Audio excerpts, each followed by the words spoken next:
இப்ப தேர்தல் காலம் எப்படி இருக்கு? திமுக தேர்தல் காலம் வந்து மிக மிக சுவாரஸ்யமாகவும் வெற்றி வாய்ப்புகள் வந்து முழுசா வந்து திமுகவுக்கு தான். அது யாருமே மறுக்க முடியாது. ஏன்னா இன்னைக்கு ஸ்ட்ராட்டஜியை பார்த்தா கல்வியில வந்து முதன்மையா இருக்கும்.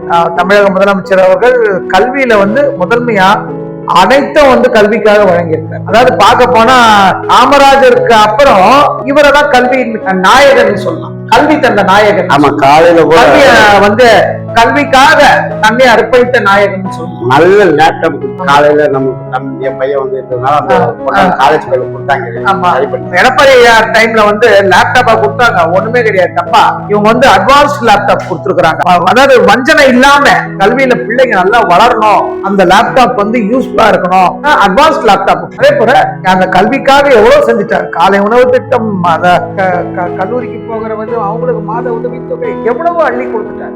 இதெல்லாம் வந்து பாராட்டக்கூடிய ஒரு யாருமே எல்லா மாநிலமும் வியந்து பார்க்குது.